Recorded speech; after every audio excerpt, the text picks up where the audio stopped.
I was 61 the year the sky filled up, and I wanted understood from the start that I was not anybody. I ran a boat.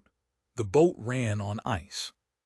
Stavehead sits on the northern lip of the Winterfall Shelf, where 900 miles of blue plateau come down to meet a sea that has not been open water in living memory. The station is a low gray house with a horn on its roof and a shed behind it big enough to hold the tender and the fuel and the men. 12 of us kept it. 6 on, 6 off, 1 week to the turn. We were not soldiers. We had never been soldiers. My grandfather kept the same shed, and my mother kept the crew book after him. And when I took the coxswain's chair from a man named Ives who could not hear the horn any longer, nobody made a ceremony of it. He put the log in my hands and said the cold takes the careful ones too, and went home. The horn sounded every day at noon. It had sounded every day at noon for 90,000 years.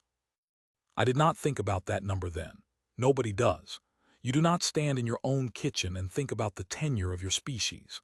The horn sounded, and the crew on watch stood up wherever they were and went to the shed and put their hands on the tender's hull and counted off, and then we sat down again and finished our tea. That was the muster. It took 90 seconds. It had taken 90 seconds since before there was a language to say 90 seconds in. Twice a year, maybe 3 times, it was not a drill. A survey party would go through a lid of rotten ice into a melt cavity. A hauler would lose its bearings in a whiteout and drive itself into a pressure ridge. Once, when I was 30, a research crawler with 9 aboard slid into a crevasse 200 miles inland and lay on its side down there in the dark for 11 hours while we cut a road to it. We got 7 out. I have thought about the other 2 nearly every day of my life since, which is, I am told, the correct number of days to think about them. That is the whole of what I knew how to do. I want that understood because of what came after. They came down out of the long night on a morning in early spring, when the shelf was white and hard, and the sky over it was that particular pale blue you only get when the air is dry enough to hurt. I was outside. I remember that clearly. I was outside with a scraper working the rime off the tender's forward vanes, because rime on the vanes makes her list at speed, and a listing tender in a whiteout is a tender that finds the ridge with her nose. Rennick was on the roof of the shed doing something to the horn's linkage that I had told him twice was not necessary. Old Vesey was inside with the kettle. It was 11 in the morning. The sky went dark in a way. The sky is not supposed to go dark. Not clouded, not stormed. There was no cloud. It was as though somebody had drawn a hand across the top of the world, and the hand had things on it, points, plates, long slow shapes that resolved as I stood there with the scraper hanging from my glove, and kept resolving and did not stop resolving. I have seen weather come over the shelf that took the light out of half the sky in 4 minutes. This was not weather. Weather has edges that move. These edges arrived and then simply were, at their own scale, everywhere at once, and the light that came through the gaps between them was cut into long shafts, the way light is cut in a wood. Rennick came down off the shed roof and stood next to me. He was 34. He had a wife in Halloway and 2 boys he talked about more than anybody wanted him to. "Coxswain," he said, "I see them. Are those? I don't know what those are." Vesey came out with the kettle still in his hand and looked up and said a word I will not repeat, because he was 78 and had been raised in a house where that word was not said, and hearing it come out of him was worse than the sky. There were, I learned later, 4,109 keels in the sky over the Winterfall Shelf that morning. I did not count them. I did not need to. When something is beyond counting, the mind quits counting and starts measuring itself against it instead and finds itself wanting, and that is when a man does one of 2 things. He runs, or he goes back to what his hands know. I looked at the vanes. There was still rime on the port side. I want to tell you I did something braver. I scraped the rime off. Their names for themselves came later out of translation, out of the long grinding work that other people did in other rooms. They were the Oen Vache. The fleet was called, in their tongue, a word that our people eventually rendered as the homecoming, though the Vache themselves would tell you the word is closer to the return of what was set down, the way a man might speak of coming back for a tool he left in a field. That is important. They did not think of Earth as a place they had left. They thought of it as a thing they had put down. 90,000 years earlier they had come into this system with hulls the size of counties, and they had taken the volatiles. That is the flat word for it. The ice of the outer moons, the gas of the great sphere with the ring, the cometary halo that hung around all of it like breath, they took it and rendered it and filled their holds, and when the taking was done the inner worlds were left with what they had and no more of it coming ever. We call that the taking. There was no battle. There is no record of anything you could dignify with the word battle. There is a record, we have it. We have kept it. We have kept every scrap of it in 900 centuries of hands passing it along, of a people on a cooling world watching the sky be emptied by something that did not stop to speak to them. They did not speak because they did not consider that there was anybody there to speak to. Our people were, at that time, small and cold and clever, and entirely without the means to be heard. The Vache looked at Earth the way you look at a stone in a field you are clearing. You do not hate the stone. Then they went away, and the long night came, and the ice took the north and the south and most of what was between, and our people did not die. I am not going to tell you how they did not die. That is 900 centuries of ledger, and it does not fit in a mouth. I will tell you the one thing about it that matters, and it is the thing my grandfather told me in the shed at Stavehead when I was 9 years old, and asking why we had to touch the boat every day when there was nobody out on the ice to save. He said, because one day there will be, and we won't get to choose the day. That is all. That is the entire secret. Everything else, the overcast, the long watch, the ships, the number my whole species would rather you did not know, is bookkeeping. The Vache fleet came in low over the shelf and stopped, and hung there, and did nothing for 11 hours. Later I understood why.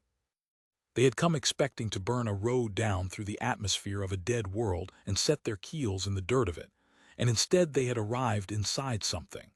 Not a weapon. That is the point. They arrived inside an arrangement, a lattice, a standing sky that had been standing so long that nobody on the ground below it thought about it any more than they thought about their own ribs, and that lattice was politely, silently, and absolutely between them and everything they had come for. We call it the overcast. It is not a shield.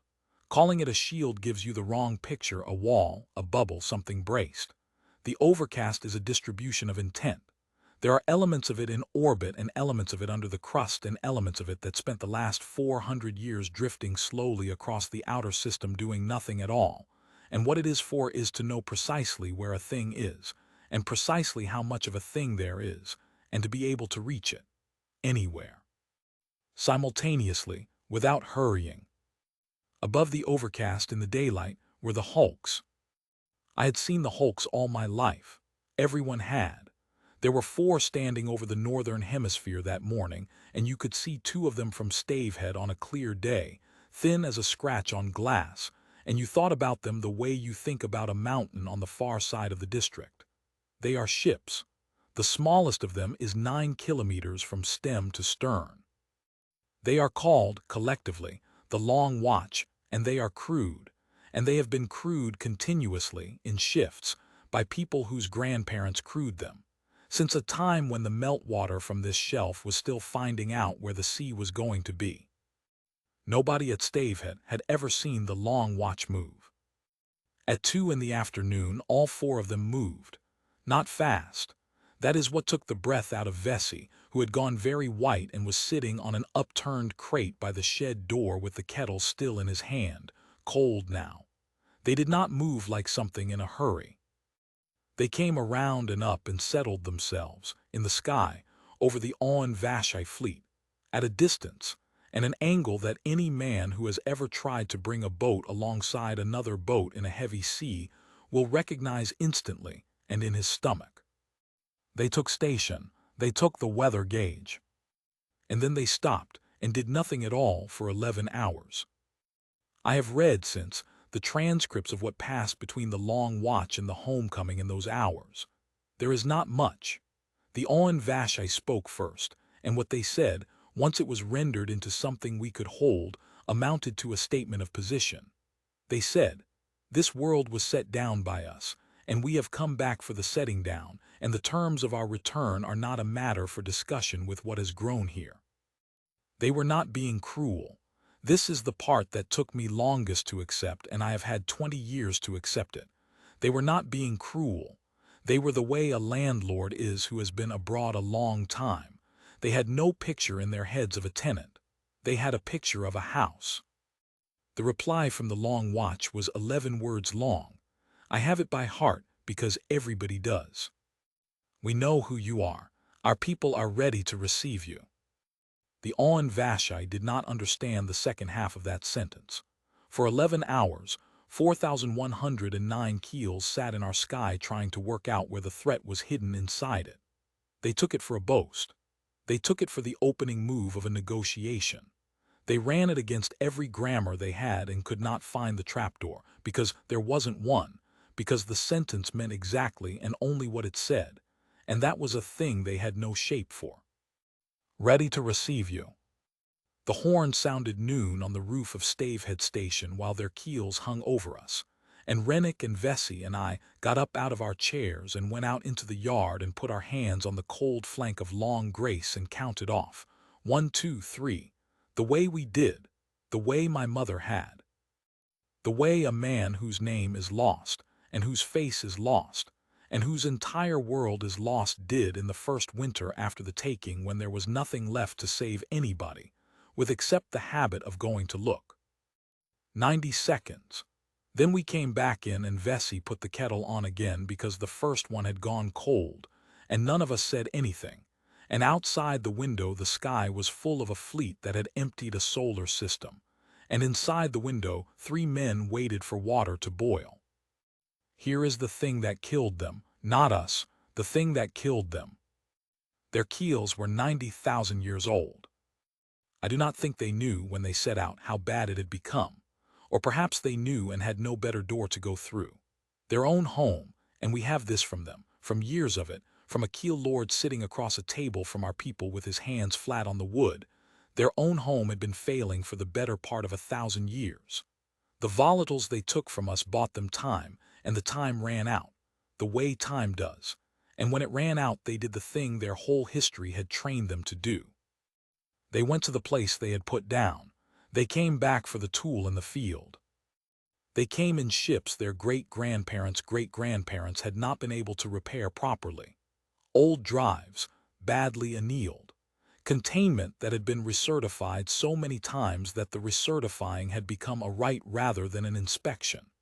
Crews who had been born in transit and would have died in transit, packed in at a density that our surgeons, later, could not talk about calmly. And they had done what everybody does at the end of a very long crossing. They had run the drives hot to make the last leg. At 6 minutes past 1 in the morning, in the dark, above the Winterfall shelf, a keel called, in the rendering, held against the second sorrow, lost containment amidships. I was asleep. The horn woke me, not the noon horn, the other one, the long one, the one that in 61 years I had heard 14 times. Rennick was already in the shed.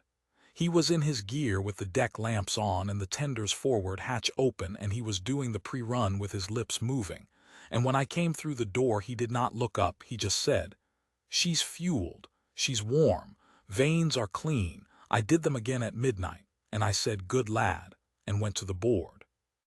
The board is a slab of slate on the shed wall.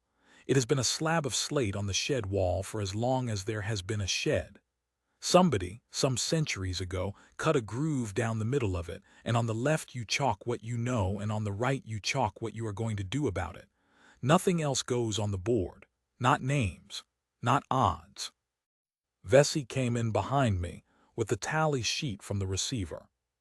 He is 78, and he had run 400 yards across a frozen yard in the dark, and he was not breathing hard, which tells you something about the men that station made. "Coxswain," he said, "it's not a hauler." "I know it's not a hauler.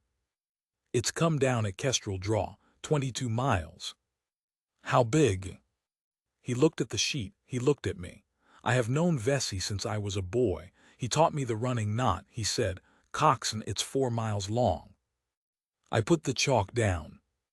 I want to be precise about the next 30 seconds, because in the years since, a very great deal of nonsense has been written about them by people who were not standing on that concrete floor.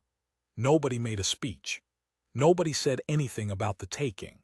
Vesey did not say these are the ones who took the sky, because Vesey is not a fool, and because it would not have occurred to him that it was relevant. What happened was that I stood there and did the arithmetic that a coxswain does, which has nothing to do with justice and everything to do with the tender. 22 miles. Whiteout coming in from the west, and it would be on the draw inside 2 hours. Long Grace would carry 9 casualties in the belly and 4 more lashed to the deck if the deck crew were willing to ride the run standing. She would do 60 over good ice and 40 over what was between here and Kestrel Draw. The nearest heavy lift out of Holloway was 11 hours away, because everything with a lift capacity in the hemisphere had spent the day being told to stand off and stay quiet. 9 casualties, off a ship 4 miles long. Rennick was watching me.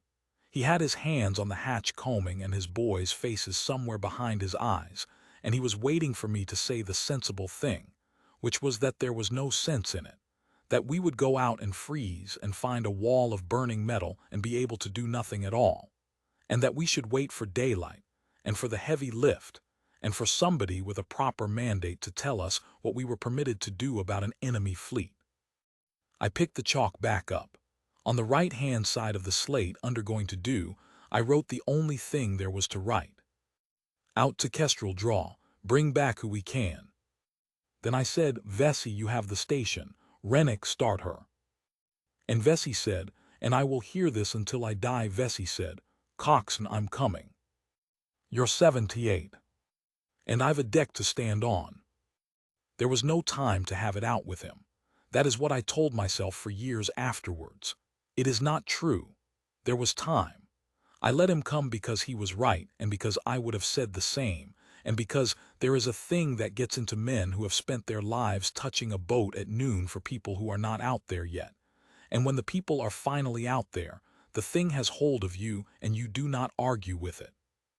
We took her out at 28 minutes past 1 in the morning, into the dark, under 4,108 keels that were watching us and did not know what they were watching. You do not see anything on the shelf at night in a rising wind.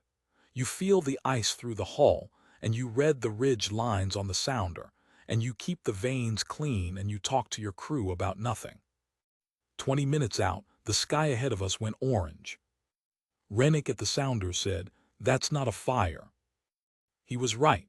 A fire on ice is a low, ugly thing, guttering, going out at the edges where the meltwater comes up. What was ahead of us was a 4-mile object that had come down at an angle and driven a trench through 900 centuries of compacted plateau, and the trench was full of steam. The steam was going up 2,000 feet and catching the light of what was burning inside the hull, and the whole column of it stood there in the dark, orange from beneath, like something being poured out of the ground. At 12 miles, we started to see the small dark shapes on the ice. They had got out. That was the thing none of us had expected, and it changed the run entirely. They had got out, in the dark, on foot, onto the surface of a world whose air they could take barely, at that pressure, breathing through the slit gills along their ribs in a way that our surgeons later said must have felt like drowning in reverse.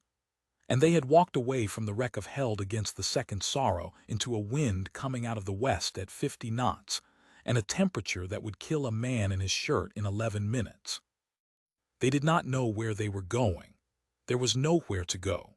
They had simply done what anything alive does, which is get away from the burning, and now they were dying in a long scattered line across 4 miles of open plateau, and they were dying in the dark, and there were hundreds of them. Vesey said from the deck on the wire, "Coxswain." "I see them." "Coxswain, we've 9 berths." I know how many berths we have, Vesey. I brought Long Grace around and up the windward side of the line, because that is what you do. You get up the windward side, you make a lee. You give them somewhere the wind is not, and I put her 60 yards off the nearest cluster of shapes, and I put the deck lamps on them. I had never seen an Owen Vache, neither had anyone alive. Nobody in 90,000 years had. They were tall. That is the first thing.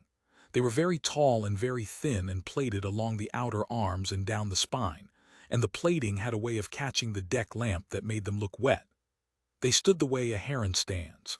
Their faces were long, and there was nothing in them I could read at all, nothing, not one line of it, and the eyes were set low and wide and full of the light of our lamps.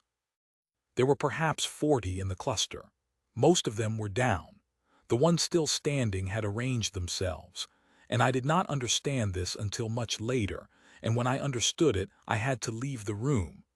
The ones still standing had arranged themselves on the windward side of the ones who were down. Vesey came forward along the deck with the lamp and stood at the rail and looked at them, an old man in a hood with his beard full of ice, 40 feet from the species that had emptied his sky. And he did what he had done at every wreck for 60 years, which was to hold up one open hand and turn it slowly, so the light caught it, so that whatever was out there in the dark could see that the hand had nothing in it. Nothing happened for a long moment.